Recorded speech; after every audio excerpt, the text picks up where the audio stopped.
안녕하세요. 동물을 사랑하고 요리하는 한의사 유승선입니다.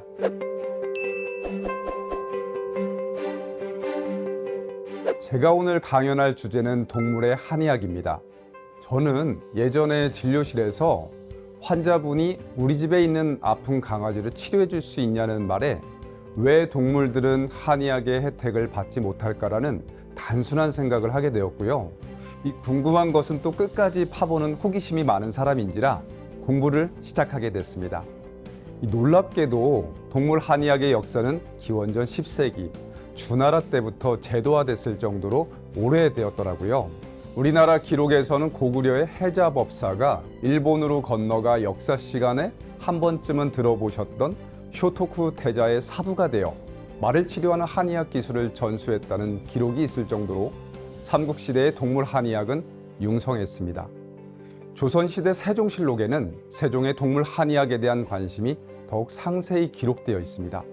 왕실의 의사인 전의감 의원들이 직접 동물들에게 한의학을 치료를 하는 역할을 수행하도록 하였을 정도로 열정적이었습니다.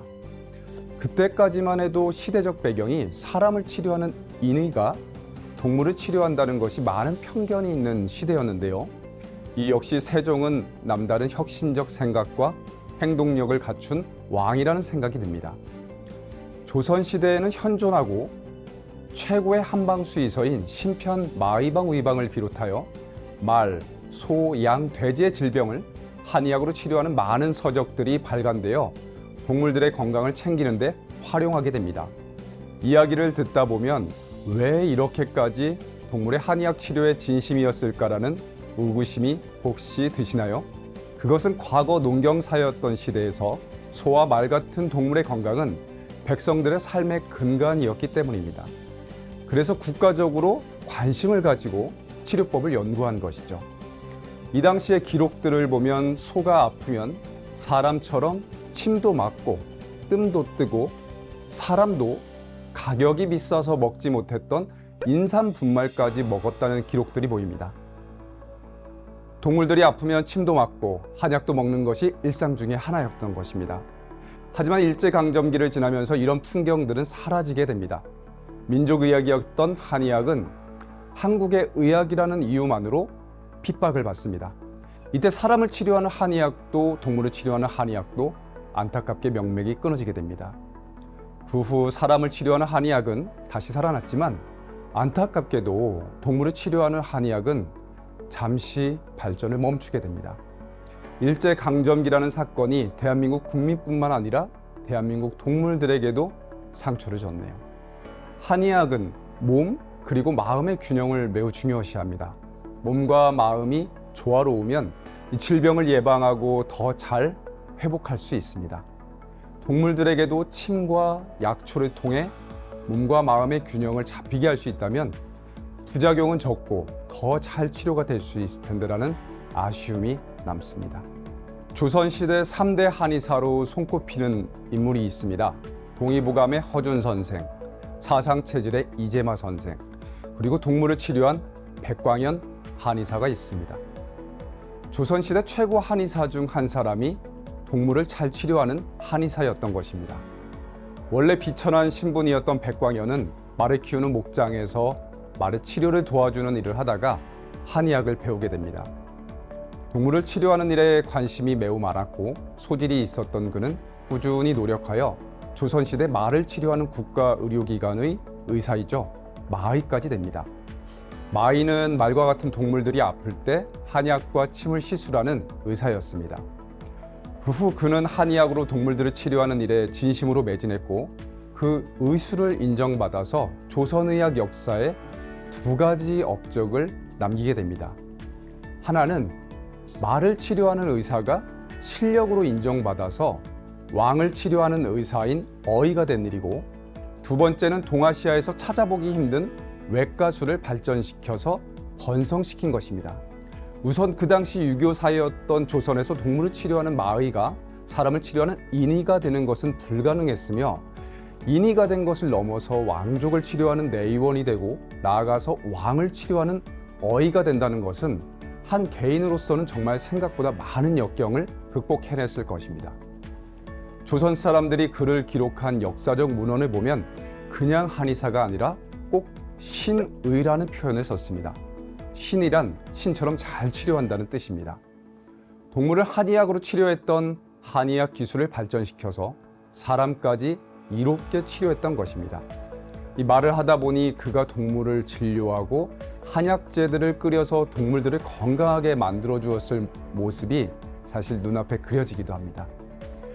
동물을 치료한 백광년 한의사가 있을 정도로 조선시대에도 동물을 치료하는 한의학은 융성하게 꽃을 피웠습니다. 미국과 일본에 사는 강아지나 고양이들도 한의학 치료를 받았을까요? 정답은 예스입니다. 조금 놀랍지 않으신가요? 흔히 하는 농담으로 이 형이 거기서 왜 나와라는 말이 있죠. 한의학이 미국과 일본에서 반려동물들에게 치료법으로 사용되고 있다니 반가우면서도 사실 놀라운 면도 있습니다. 앞에서 말씀드린 것처럼 중국, 한국, 일본 등 아시아 문화권에서는 사람과 동물 모두에게 한의학 치료를 하였습니다. 하지만 19세기가 되면서 아시아 국가들은 서양 열강의 침범을 받으면서 큰 변화를 겪게 됩니다. 중국은 문화혁명, 그리고 일본은 메이지 유신을 거치면서 전통 문화를 부정하는 움직임이 있었고, 이 과정에서 전통의학인 한의학이 잠시 단절되게 됩니다. 하지만 좋은 것이 있다가 사라지면 불편함을 느끼죠. 그 당시 중국 지도층의 한 인물이 서양의학 치료로 호전이 되지 않고 고열이 안 떨어져서 죽기 직전의 상황까지 가게 됩니다. 이때 중국의 한의학인 중의학으로 치료받아서 열이 떨어지면서 기사회생하는 사건이 일어납니다. 중국이 그때 깨달은 거죠. 이거 없애면 안 되겠다라고요. 그래서 덩샤오핑 주석은 중국의 헌법에 중의학을 육성하라고 국가는 현대의학과 중국의 전통의학을 같이 발전시킨다라는 조항을 중화인민공화국 헌법 제1장 총강 제21조에 넣게 됩니다. 그 이후로 중의학은 발전을 거듭하고 해외로까지 진출을 많이 하게 됩니다. 여기에는 동물을 위한 한의학인 중수의학도 해당합니다. 중수의학은 중국을 떠나 미국으로까지 확장하게 됩니다. 예를 들어 미국 플로리다에 있는 치 유니버시티는 중수의학을 교육하기 위한 대학교입니다. 미국뿐만 아니라 전 세계에서 동물 한의학을 배우기 위해서 많은 수의사들이 공부하러 이곳에 옵니다. 사진에서 보는 것처럼 강아지에게 침치료, 한약치료, 그리고 한방 원리에 맞춘 음식 치료하는 방법들을 배우게 됩니다. 미국 강아지들은 아플 때 한방 치료를 받아서 좋겠네요.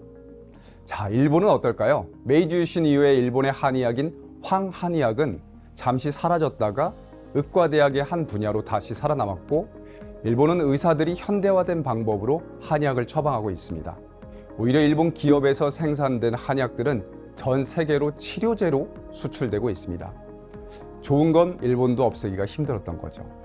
일본 반려동물들에게도 한의학은 영향을 미쳐서 반려동물 천국이라고 불리는 일본답게 한방 재료들을 통해서 강아지와 고양이의 건강을 챙기는 한방 요리책이 인기가 많습니다.